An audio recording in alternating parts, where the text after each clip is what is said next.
Did you realize that you have money laying around in your business doing absolutely nothing? And I'm not talking about money sitting in your business account. No, I'm talking about money that's sitting in your garage, sitting in a back room, sitting on some shelves, sitting in the van, sitting on the back of your truck, or maybe even a storage unit. Hey, badass business owners, my name is Tammy, and I'm here to help you grow your business, but more importantly, grow those profits. And what I thought we would do today is we're going to talk about inventory. Now, before you go clicking away or moving on because you think you don't have any inventory, believe it or not, a lot of people have some sort of inventory. If you purchase anything for your business to help make the products or provide the service that you have, and you have a lot of it sitting around, you really need to pay attention to this one because it's really going to help you make more profit. So what I thought we would do is we would go through 7 lessons that I have personally learned over the last 40 plus years, not only in my own businesses that I've worked in, but also from helping to coach other individuals. So with that, let's go ahead and dive into 7 lessons that I think you all need to know and understand when it comes to your inventory. Lesson number 1, you can't sell it if you don't have it. How many times have you gone into a place of business and you went to go buy something and that peg was empty or the shelf was empty, that you couldn't purchase it because they didn't have it? Well, that's kind of a no-brainer, right? We all know that people can't buy what's not there. But what I find is a lot of people tend to not buy enough of something. So they might sell, say, 10 a week, and what they do is they turn around and they order 10 more. Well, then they're out again because 10 is all they're ever ordering. They never figure out if they can sell 12, 15, 20. So if you're in a situation where you have a SKU that never seems to have enough, then you need to order more of it and then just keep bumping that up until you find the sweet spot of what you can sell. A great example of this is I like Heat peanuts. Okay, those little bags of Planters peanuts that say Heat. And I laugh because every time I go to Quick Trip, which is where I get them because they're 2 for $1.09, as opposed to other places where they're more expensive. What's funny is they're always out. They're out within days the minute they get it. And I laugh because they've never figured out that if they went and bought more of those, they would probably sell a lot more. So they have tons of boxes of all the regular peanuts, but they never go out of stock. But those Heat peanuts are very popular with people, and they'll buy bunches of them, and they're always gone. And I laugh, like I said, because they're probably using an inventory system that just keeps replacing what they sell. They'll never understand how much they could possibly sell and how many dollars they're leaving on the table because they just never have enough of them. So make sure that if you are controlling your sales, stop doing that. Go find out how many you can sell. Now, with that comes lesson number 2. And lesson number 2 is don't just order to hit a minimum. What do I mean by that? Most times when you're ordering things, there's a dollar limit that you have to purchase. And it could be you have to make a $500 order, a $1,000 order, $2,000 order. And what I find is a lot of people just try to hit that number. So they'll go and write their first order and they're going to end up being short. They're like, I need this, I need this, I need that. And they go, oh, I need another $50. And what they tend to do is they go down the list, find something that could get $50, and they just buy that with no rhyme or reason to say, am I going to sell this? And what ends up happening is they have so much of that particular item. When the reality is, when you are short on a minimum, you need to go buy your best sellers. You need to go through that list and say, okay, if I buy this, kind of get the weeks of supply the same. But what ends up happening is they'll have like 3 weeks of one item and then 20 weeks of something else. And then when they bump it up, they now have 3 weeks of one thing and now 25 weeks of something else.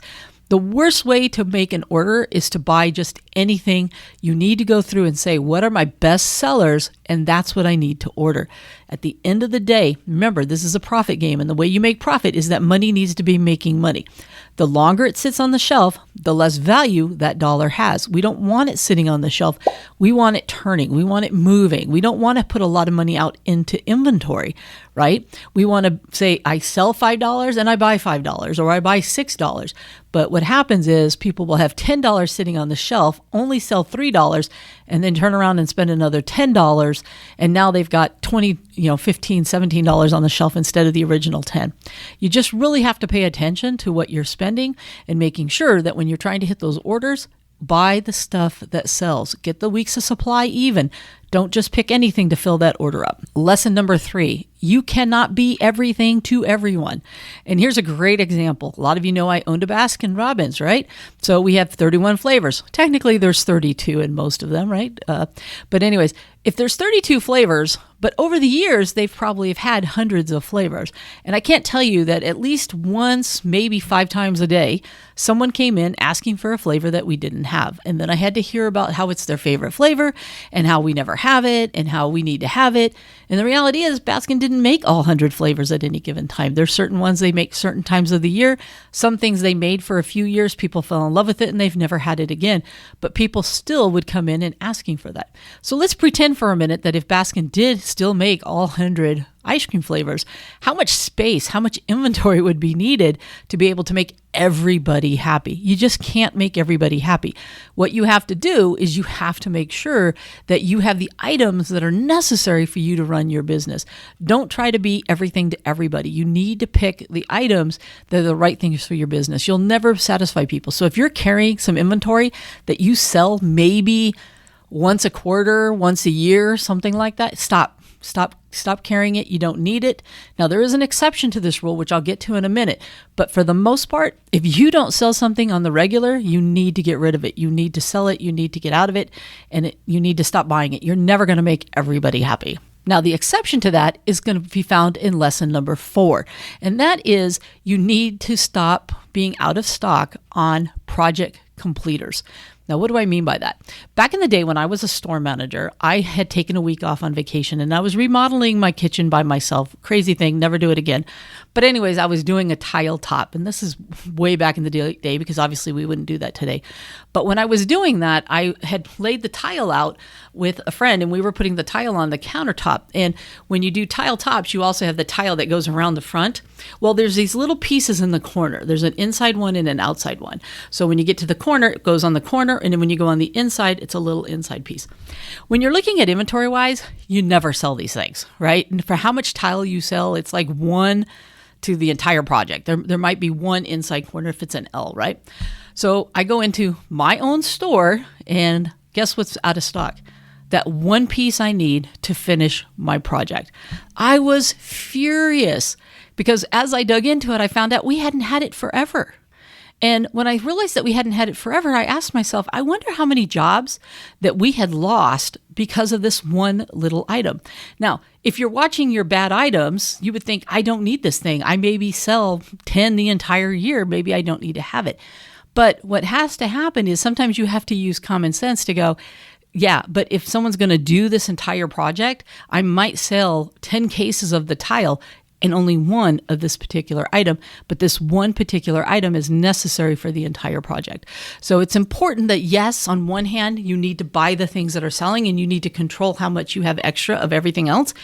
But with that said, you need to also have the project completers. Now, here's where the trick comes in for a lot of people. Let's say a case of those are 25. And I think to myself, oh my gosh, if I get 25 of those, I'm going to have 3 years worth of this. Here's the good thing. It's cheaper for you to go to a competitor, go somewhere else, and go buy 5 or 10 of these things from them. Yes, even if you pay a higher price, it's going to be less money for you in the long run because how many of those little tile pieces do you think over the course of the next 2 years are probably going to get broken or, they get damaged of some kind one way or another. So you can be creative when it comes to those few items that you need. You don't need to go out and buy 50, 100 of them if you only need 15 of them. You can go out and go get them from another source, even if you pay a little bit more, because once again, they're project completers. They're not things that you're going to sell on the regular, but you do need them for a project. Hopefully that makes some sense. Lesson number 5 is if you have any of your inventory on display for people to see, you need to make sure that they're not damaged. And also, this kind of goes into even if they're sitting on a shelf somewhere on the back of your car. I have seen a lot of times where people will just throw their inventory on the shelves into storage or in the van or on the truck, and they get damaged. Now, you don't want damage for a couple different reasons. One, if it's on display for a customer, you want to be able to show them something that is appeasing to them, something they would want to buy. How many times have you gone into a store and you were thinking about getting something and the displays were all damaged and destroyed and you were like, yeah, I don't think I want this. It changes your opinion of it, right? And even if it's just regular inventory, in a grocery store, for example, how many times do you reach past the dented canned goods to get the other good? And the reason that you do that is because in some reason in our heads, we think something's damaged on the inside, even though those P's probably aren't damaged because of the dent, but it's psychologically, it's telling somebody something. And what ends up happening with that damaged good, it ends up being discounted at some point in time because we didn't take care of it.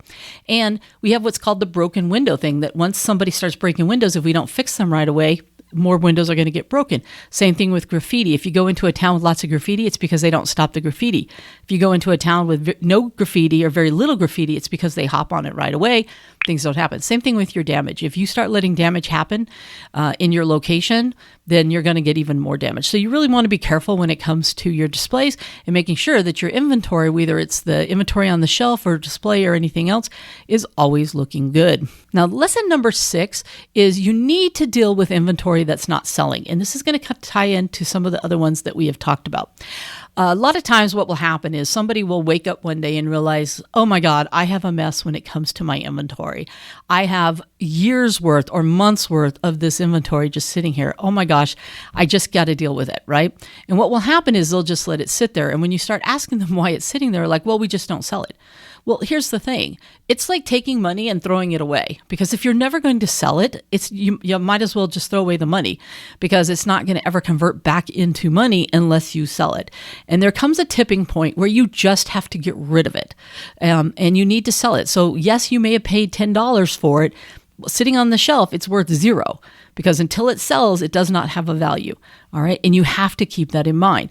So just because you pay 10, it doesn't mean it's worth $10 anymore. It's worth what you can sell it for.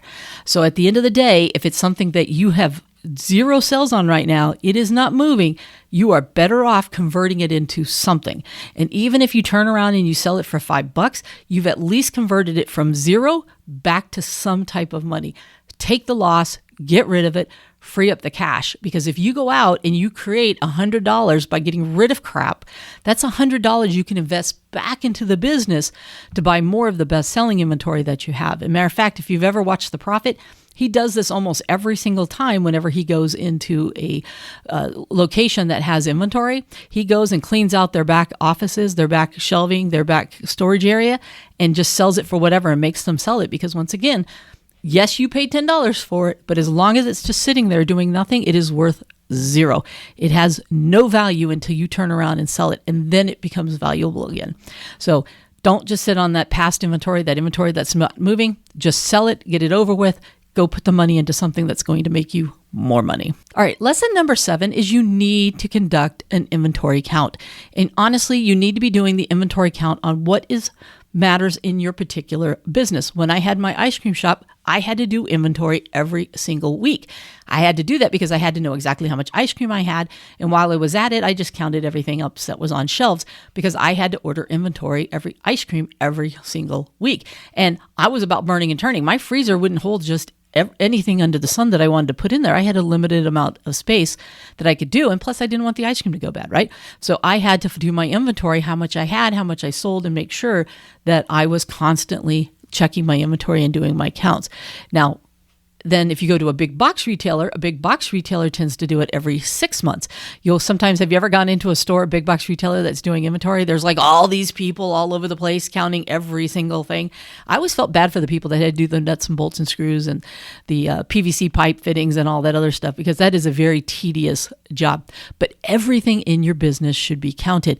And you should do that at minimum once a year. I recommend at least every 6 months, and you need to make sure that you're looking at that. Why do you want to do that? You want to do that for several different reasons. Do you even have an idea of how much money you have tied up in inventory? It might shock a lot of you, and I challenge some of you to go out there and do this inventory. And I would take a guess at what you think you have first, then go count everything and add it up. You know, most people don't realize when you walk into a big box retailer, they have anywhere from $8 to $12 million inside of that building. And some have even more than that, depending upon the size and what kind of items that they have. It's crazy amount of money. And for a lot of small business owners, they think, I just have a couple $1,000s. And then when they get done, they have like $9,000, $10,000.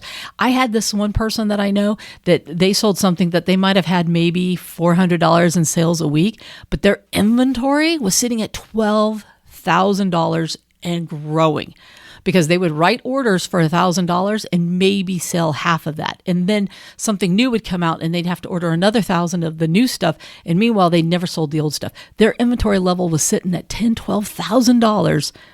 It never needed to be. It never needed to be that high. Maybe 4,000, okay, because you got a lot of different things that could sell. But oh my gosh, $12,000. And this is a very small business owner.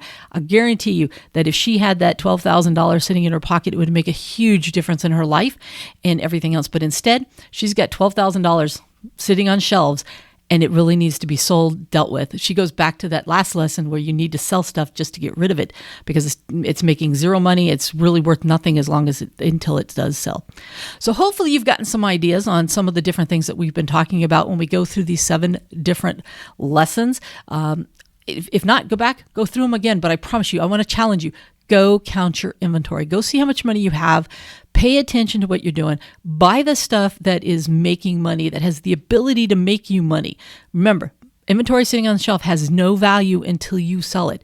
All you have is the cost that you spent on it. You need to make sure that when you are spending money in your business, that you're buying the things that are selling. Don't throttle your business. Don't buy 5 at a time and keep selling out of those 5. Make the leap to buy 10 of those things, 12 of those things. Make sure that you can try to see how many you can maximize in your business and how much you can sell. Keep those displays looking really good. Keep that inventory looking good. Make sure you're counting that inventory. There's so many different things that we talked about. And remember, you can't be everything to everybody. Quit buying more inventory that you do not need. Make sure you don't run out of the project completers, the 1 or 2 that you need for someone to finish a project. You don't have to go buy 20 of them.